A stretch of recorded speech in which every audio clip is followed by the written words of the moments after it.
Amin. Haleluya. Haleluya. Sama-sama taruh tangan kanan kita di dada. Sama-sama bilang sama saya, Yesus saya tidak pernah berubah. Dulu, sekarang, dan sampai selama-lamanya. Dia tetap Allah yang sanggup buat mujizat, buat hidup saudara dan saya sampai hari ini. Amin. Ketik di kolom komentar kita sama-sama, Yesus saya masih buat mujizat sampai hari ini. Karena Yesus kita masih buat mujizat sampai hari ini, maka yang pertama jangan stres. Amin. Karena Yesus kita masih buat mujizat sampai hari ini, maka yang kedua jangan andalkan kekuatanmu. Ayo serahkan hidupmu sama Tuhan. Alkitab jelas katakan, serahkanlah segala kekhawatiranmu kepada Allah. Sebab Allah yang memelihara hidup kita. Apapun yang kita hadapi hari-hari ini, pegang firman Tuhan. Yesus tidak berubah. Yesus yang dulu sanggup menyembuhkan orang sakit. Yesus yang dulu sanggup membangkitkan orang mati. Yesus yang dulu sanggup membuat mujizat. Yesus yang sama, yang sampai hari ini masih mengerjakan perkara-perkara dahsyat dalam hidup saudara dan saya. Katakan yes. Haleluya. Mari ambil Alkitab kita sama-sama pagi hari ini, saudara yang dikasih dalam Tuhan. Kita akan sama-sama kembali belajar firman Tuhan. Ya. Kita sudah ada dalam Imamat pasalnya yang ke-14.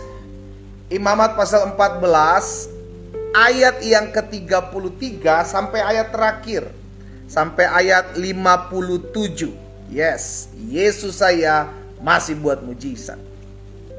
Imamat 14 ayat 33 sampai dengan ayat 57. Ada banyak hal yang kita sudah pelajari tentang kusta yang selalu berhubungan dengan dosa, ya. Itu sebabnya kita harus berjaga-jaga.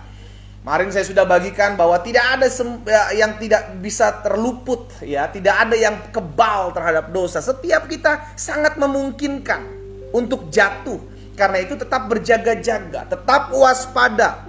Karena sampai hari ini iblis masih cari jiwa. Alkitab katakan iblis seperti singa mengaum-ngaum berkeliling, mencari orang yang dapat ditelannya. Saudara yang dikasih dalam Tuhan, karena itu jangan jadi pribadi yang gampang ditelan oleh iblis, ya.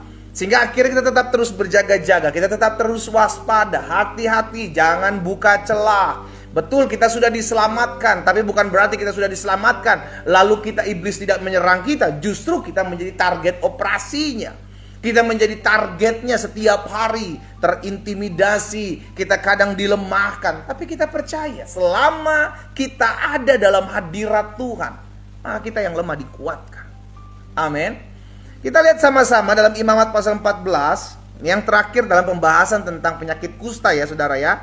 Jadi dalam Imamat 13, dalam Imamat 14 itu bicara tentang penyakit kusta. Baik terkena pribadinya, orangnya, pakaiannya, dan hari ini kita bahas tentang rumahnya. Jadi ada pribadinya yang terkena penyakit kusta, ada pakaian yang terkena penyakit kusta, harus dibuat apa, seperti apa yang harus dilakukan. Dan sekarang rumah, saudara, kusta rumah. Kita lihat sama-sama ya, Imamat 14 ayat 33 sampai dengan 57. Tuhan berfirman kepada Musa dan Harun, apabila kamu masuk ke tanah Kanaan yang akan kuberikan kepadamu. Jadi ini posisi Tuhan bilang jika kamu sudah masuk ke tanah Kanaan, tanah perjanjian, tanah di tempat di mana aku akan menaruh kamu, tanah yang berlimpah susu dan madunya. Jika posisi itu ada di dalam sana, kata Tuhan, dan kuberikan kepadamu menjadi milikmu, dan aku mendatangkan tanda kusta di sebuah rumah di negeri milikmu itu, maka pemilik rumah itu harus datang memberitahukannya kepada imam. Sama saudara, ya. Kalau penyakit kusta pada kulit itu terlihat. Tapi kalau penyakit kusta kita udah belajar pada rambut, baik rambut kepala maupun janggut yang tertutup oleh rambut tidak terlihat, maka orang yang terkena penyakit kusta ini harus menyampaikan kepada imam, aku terkena kusta, atau aku terdiagnosa, atau aku mencurigai akan adanya penyakit kusta dalam tubuhku. Orang tersebut harus lapor. Orang tersebut harus terbuka. Demikian pula di rumah. Ya. Karena imam tidak tahu kalau ada rumah tersebut terkena kusta. Orang tersebutlah yang tinggal di rumah itu yang harus menyampaikannya. Saudara yang dikasih dalam Tuhan, lihat selanjutnya ya. Maka pemilik rumah itu harus datang memberitahukannya kepada imam. Saudara, penting sekali keterbukaan.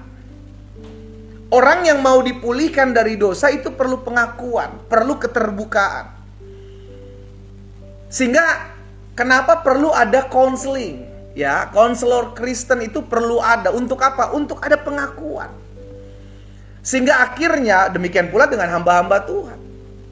Sehingga akhirnya orang-orang yang terikat ini mau mengakuinya. Aku hari ini sudah jatuh dalam dosa ini. Aku hari ini sudah jatuh dalam dosa ini. Dengan pengakuan tersebut, saudara yang dikasih dalam Tuhan, orang tersebut akan dipulihkan.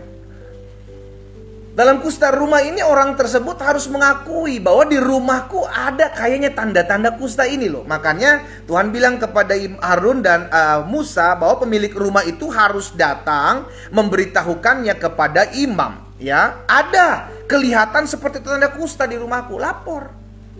Jangan disembunyikan. Sama dalam kehidupan kita pun seperti itu. Kalau kita jatuh, ayo pengakuan.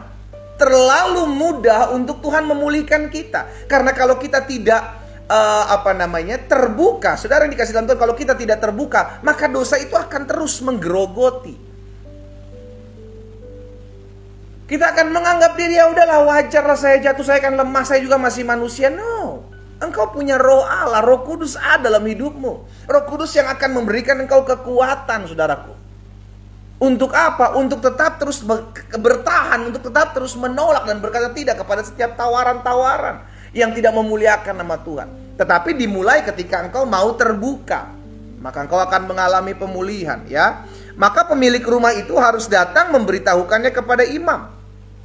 Ada kelihatan seperti tanda kusta di rumahku, maka imam harus memerintahkan supaya rumah itu dikosongkan, disterilkan gitu ya.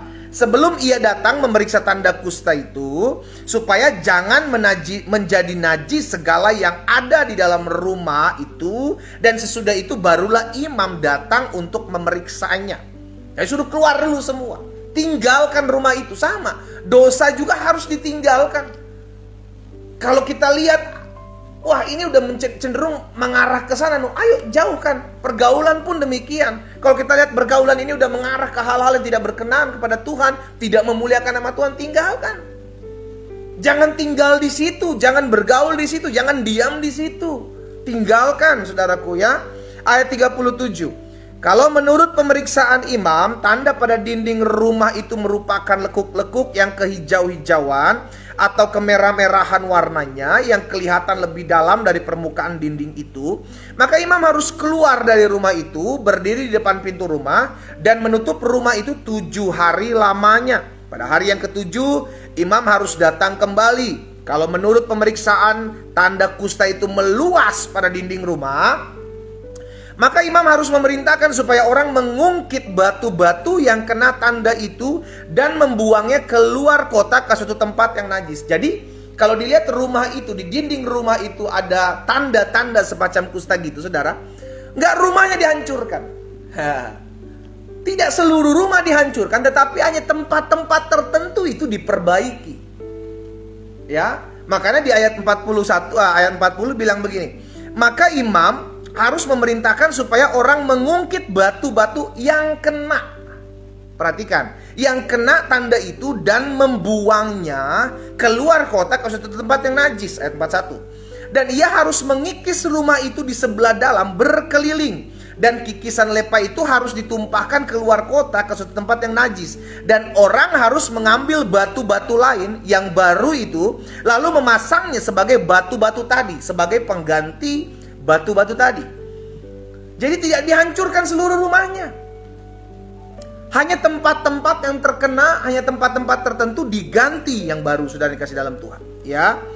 43. Dan jika tanda itu timbul lagi dalam rumah itu, sesudah batu-batunya diungkit dan sesudah rumah itu dikikis, bahkan sesudah dilepa lagi, dan kalau imam datang dan menurut pemeriksaan tanda itu meluas di dalam rumah, maka kusta ganas dalam rumah itu dan rumah itu najis.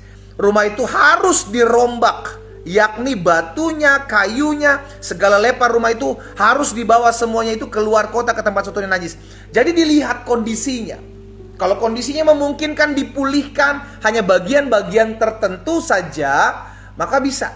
Tapi kalau dilihat, wah semakin parah keadaan, nggak semakin baik, maka harus dihancurkan. Maka harus dihancurkan. Ya. Dan ayat selanjutnya, ayat 46. Dan orang yang masuk ke dalam rumah itu selama rumah itu ditutup menjadi najis sampai matahari terbenam. Dan orang yang tidur dalam rumah itu haruslah mencuci pakaiannya. Demikian juga orang yang makan dalam rumah itu haruslah mencuci pakaiannya. Tetapi jikalau imam datang dan menurut pemeriksaannya tanda itu tidak meluas dalam rumah itu sesudah dilepa, atau maka imam harus menyatakan rumah itu tahir karena tanda itu telah hilang. Kemudian untuk menyucikan baru diadakan upacaranya, saudara.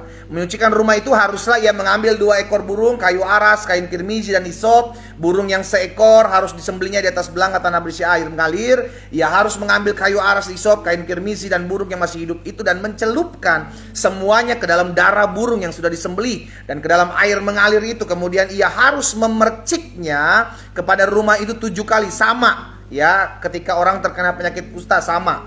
Dengan demikian ia harus menyucikan rumah itu dengan darah burung, air mengalir, burung yang hidup, kayu aras, hisop dan kain kirmizi. Ayat 553. Dan burung yang hidup itu harus dilepaskan ke kota padang, keluar ke kota ke padang. Dengan demikian ia mengadakan pendamaian bagi rumah itu. Ya, itulah hukum, maka rumah itu menjadi tahir. Ayat 54. Itulah hukum tentang setiap penyakit kusta. Nah, ini dirinci nih, ayat 13, 14. Kudis kepala, tentang kusta pada pakaian, tentang kusta pada rumah, tentang bengkak, bintil-bintil, panu, atau untuk, ayat 57, untuk memberi petunjuk. Saudara perhatikan ayat 57 yang terakhir. Untuk memberi petunjuk dalam hal najis atau dalam hal tahir. Itulah hukum tentang kusta. Jadi perhatikan, jadi baik dari kusta pribadi, pakaian terkena kusta maupun rumah yang terkena kusta, itu ada hukumnya. Jadi lihat ya saudara, semua dimulai dari orang tersebut. Orang yang terkena dosa, orang yang hidup dalam dosa, akhirnya menghamiri kehidupan kesehariannya, bahkan dalam keseluruhan rumahnya. Tapi tidak serta-merta maka orang itu harus dihancurkan hidupnya. No. Dilihat kalau Tuhan yang masih bisa diperbaiki hidupnya, maka Tuhan kasih kesempatan. Saudara dikasih dalam Tuhan, hidup ini adalah kesempatan. Kita tahu kita gagal hari ini, kita tahu kita failed hari ini, kita tahu kita mungkin sedang jatuh hari ini. Tapi bukan berarti Tuhan meninggalkan kita. Tuhan mau kita dipulihkan kok. Itu sebabnya Alkitab jelas katakan, karena begitu besar kasih Allah akan dunia ini, sehingga ia mengaruniakan anaknya yang tunggal supaya setiap orang yang percaya kepadanya tidak binasa, melainkan beroleh hidup yang kekal. Yang Tuhan kehendaki adalah setiap manusia yang jatuh dalam dosa, yang hidupnya jauh dari Tuhan, berbalik. Dan itu digambarkan dari setiap penyakit kusta, yang bukan hanya bicara tentang medis, bukan hanya bicara tentang sakit penyakit, tapi juga bicara tentang hubungan dengan Allah, bicara hubungan manusia dengan dosa yang akhirnya membuat manusia terjauh, dijauhkan dari lingkungan hidupnya. Saudara dikasih dalam Tuhan, itulah penyakit kusta. Bukan hanya, lihat ya saudara ya, ketika rumah itu terkena, rumah itu tidak dihancurkan seluruhnya, tapi diperbaiki dulu.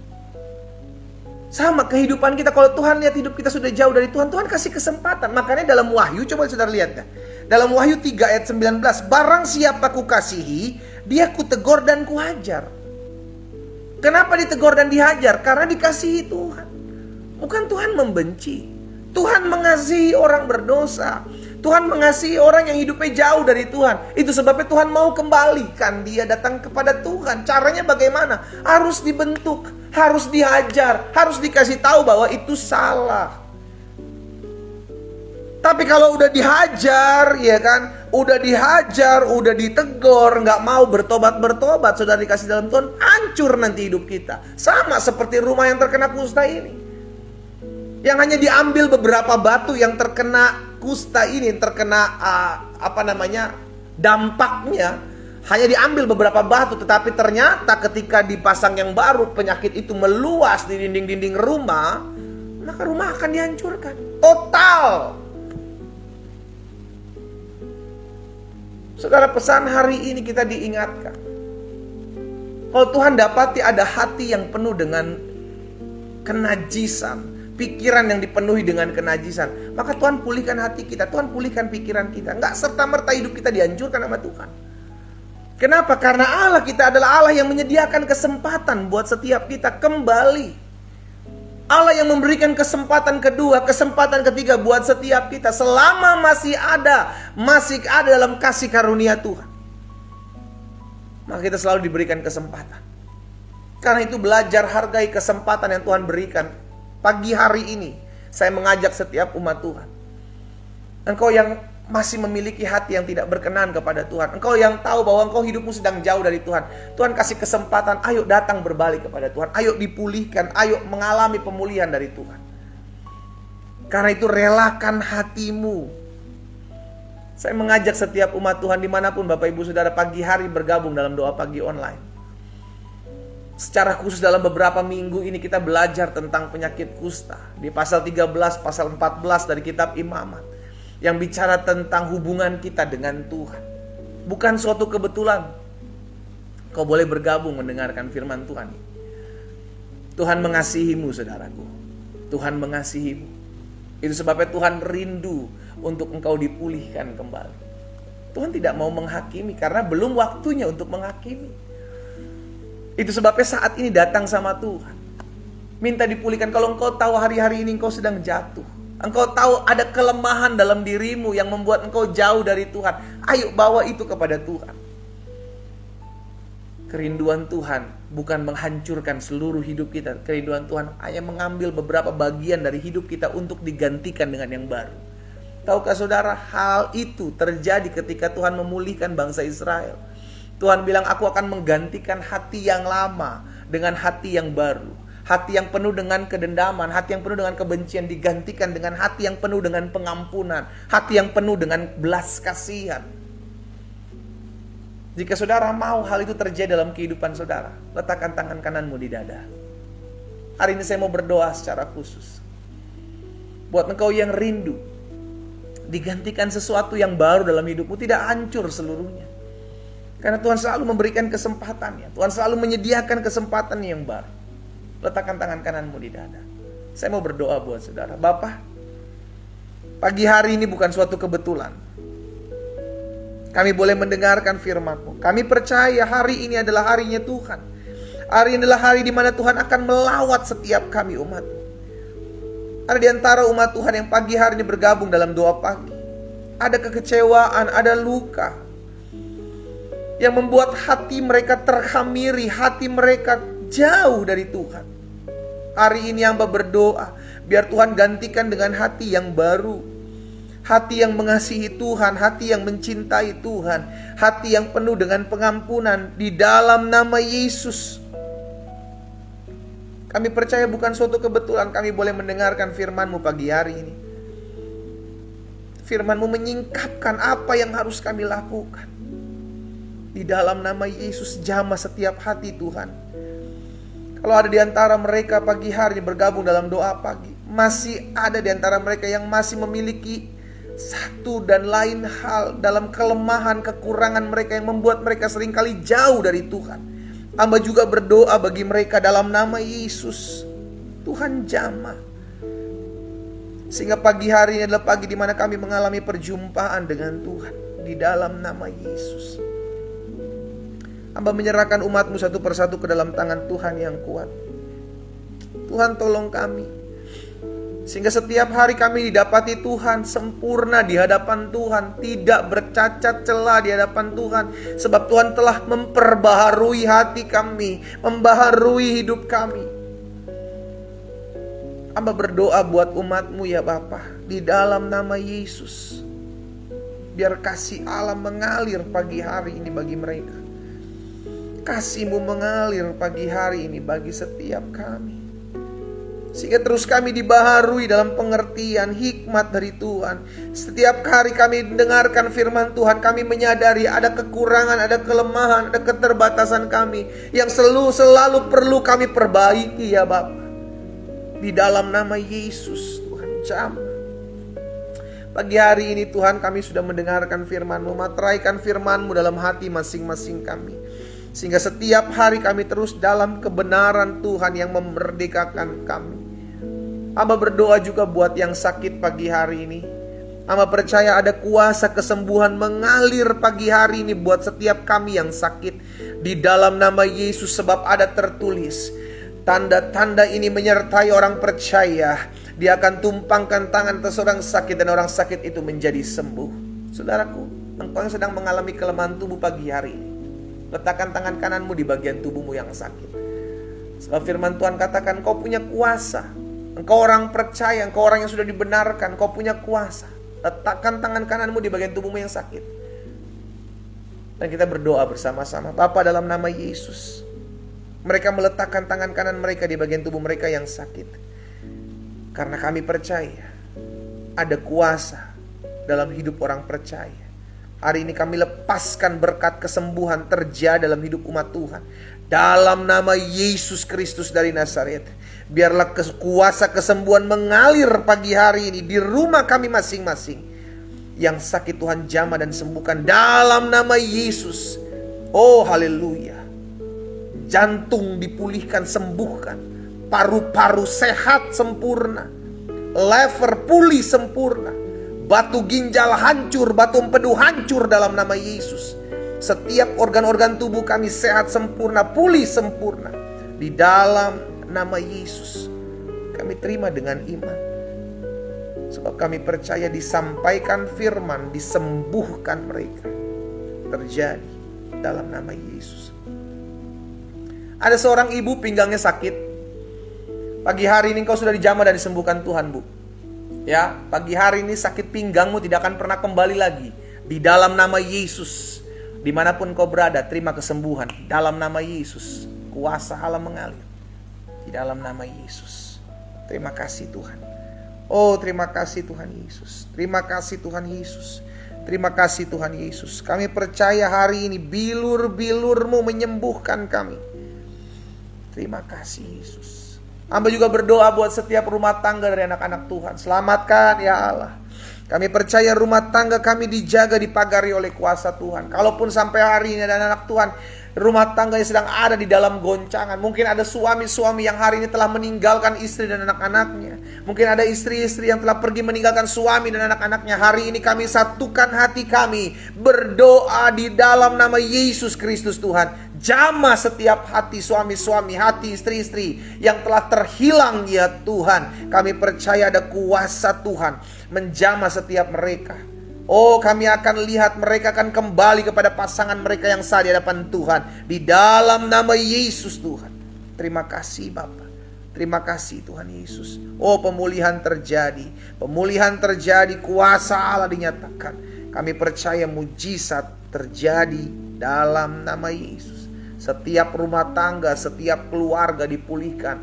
Rekonsiliasi terjadi antara hubungan orang tua dengan anak, mertua dengan menantu, adik dengan kakak. Dipulihkan dalam nama Yesus.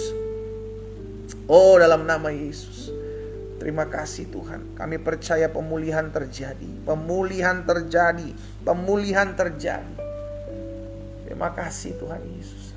Ada kuasa ketika kami berdoa, ada kuasa ketika kami menyembah Allah, ada kuasa ketika kami datang sujud di hadapan Tuhan. Terima kasih Bapa. Pagi hari ini juga hamba berdoa, menyerahkan ke dalam tangan Tuhan setiap mereka yang hari-hari ini berdoa buat usaha mereka, bisnis mereka, pekerjaan mereka. Hamba lepaskan berkat dalam nama Yesus. Diberkatilah apa yang mereka kerjakan. Diberkatilah usaha dagang mereka. Diberkatilah bisnis mereka. Diberkatilah pekerjaan mereka. Diberkatilah studi mereka dalam nama Yesus. Hamba berdoa secara khusus buat anak-anak Tuhan. Dimanapun mereka berada ya Tuhan, kami percaya tempat di mana mereka berusaha, tempat di mana mereka bekerja, tempat itu diberkati Tuhan dalam nama Yesus. Terima kasih Tuhan Yesus. Kami percaya kami lihat mujizat Tuhan terjadi. Terima kasih Tuhan. Kami berdoa pagi hari ini dalam nama Tuhan Yesus. Menyerahkan setiap anak-anak Tuhan dimanapun mereka berada. Ya Bapa, selamatkan ya Tuhan. Kami percaya hari ini adalah hari pemulihan. Berkati juga setiap orang-orang muda di mana-mana tempat mereka bergabung dalam doa pagi online ini. Oh, hamba ucapkan berkat. Orang-orang muda diberkatilah masa depan mereka. Orang-orang muda diberkatilah studi mereka, pekerjaan mereka, masa muda mereka diberkati Tuhan. Dalam nama Yesus. Kalau ada di antara mereka yang hari-hari ini berdoa untuk mendapatkan pasangan hidup, Tuhan kirimkan sesuai dengan ketetapan dan waktu Tuhan. Hamba berdoa dalam nama Yesus dipertemukan dengan pasangan hidup yang mengasihi Tuhan Yesus, mencintai Tuhan Yesus, bahkan mengasihi dan menghargai hidup mereka. Di dalam nama Yesus Kristus Tuhan. Terima kasih Bapa. Kami percaya Tuhan campur tangan, Tuhan berperkara dalam kehidupan orang-orang muda ini. Tuhan jaga pergaulan mereka ya Tuhan. Jauhkan dari setiap pergaulan yang buruk. Jauhkan dari niat rancangan orang jahat. Dalam nama Yesus. Dalam nama Yesus. Haleluya. Ada seorang wanita muda. Pagi hari ini kau bergabung dalam doa pagi. Hidupmu sudah jauh dari Tuhan. Dimanapun kau menyaksikan doa pagi online. Kau di TikTok, Instagram, atau Facebook, atau Zoom. Tuhan mengasihimu. Ada kekosongan dalam dirimu yang membuat engkau seringkali depresi, seringkali tertekan. Tapi pagi hari ini engkau bergabung dalam doa pagi. Dan Tuhan ingatkan satu hal, Tuhan mengasihimu. Ayo datang sama Tuhan. Jangan lagi lari dari Tuhan. Jangan lagi lari dari Tuhan. Dimanapun kau berada, saya mau berdoa khusus buat engkau. Bapa, dalam nama Tuhan Yesus, ada seorang wanita yang pagi hari ini, orang muda, hidupnya sedang jauh dari Tuhan. Dia merasa kekosongan, dia merasa kesunyian dalam hidupnya. Hamba berdoa hari ini dalam nama Yesus, Tuhan jamah.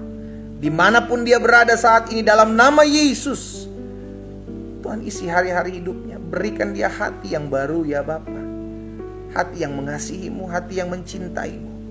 Di dalam nama Tuhan Yesus Kristus, hamba lepaskan berkat damai-Mu. Hamba lepaskan berkat pengenalan akan Yesus Kristus sebagai Tuhan dan Juru Selamat dalam hidupnya. Di dalam nama Yesus Kristus Tuhan. Terima kasih Bapa. Hamba juga berdoa menyerahkan ke dalam tangan Tuhan. Ada rumah tangga yang mungkin hari-hari ini berdoa agar mendapatkan keturunan. Hamba lepaskan berkat kuasa dalam rumah tangga mereka. Di dalam nama Yesus Kristus Tuhan. Sehingga setiap anak-anak Tuhan, suami istri yang terus berseru kepada Tuhan, bersama-sama dengan hamba dari tempat ini kami satukan hati kami, sepakat di dalam nama Yesus. Dibukakanlah kandungan istri-istri yang ada, terbuka dalam nama Yesus. Diberkatilah kesehatan reproduksi mereka berdua. Di dalam nama Yesus Tuhan. Terima kasih Bapa. Mujizat masih terjadi sampai hari ini bagi mereka yang percaya. Kami bersyukur Tuhan buat pagi hari ini. Kami lepaskan berkat buat kota di mana kami tinggal. Di dalam nama Yesus, kota kami diberkati Tuhan. Kota kami aman, kota kami damai. Dijauhkan dari setiap niat rancangan orang jahat. Kami berdoa kesejahteraan ekonomi kota kami aman dalam nama Yesus.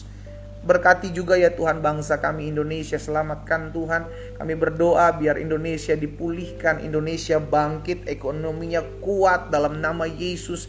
Bahkan ada setiap niat-niat rancangan orang jahat atas bangsa kami patahkan. Roh pemecah belah atas bangsa kami hancurkan dalam nama Yesus. Tuhan Yesus berkuasa, Tuhan Yesus berdaulat atas bangsa kami. Kami juga berdoa menyerahkan ke dalam tangan Tuhan pemimpin-pemimpin kami Tuhan. Bapak Presiden, Wakil Presiden, jajaran menteri yang ada. Bahkan kami berdoa ya Tuhan buat Panglima TNI, Kapolri beserta jajarannya. Kami berdoa buat seluruh gubernur, seluruh wali kota, seluruh bupati, bahkan seluruh camat, lurah, RT, RW atas bangsa kami. Dalam nama Yesus, biarlah Tuhan memimpin, menuntun, mengarahkan mereka untuk hidup takut akan Tuhan. Dijauhkan daripada segala permainan-permainan kuasa kegelapan. Di dalam nama Yesus Kristus Tuhan, biarlah Tuhan sendiri yang berperkara atas hidup masing-masing mereka. Rencana 2024 pemilihan umum Tuhan memberkati agar semua berjalan dengan aman, semua berjalan dengan damai, keadaan kondusif dalam nama Yesus.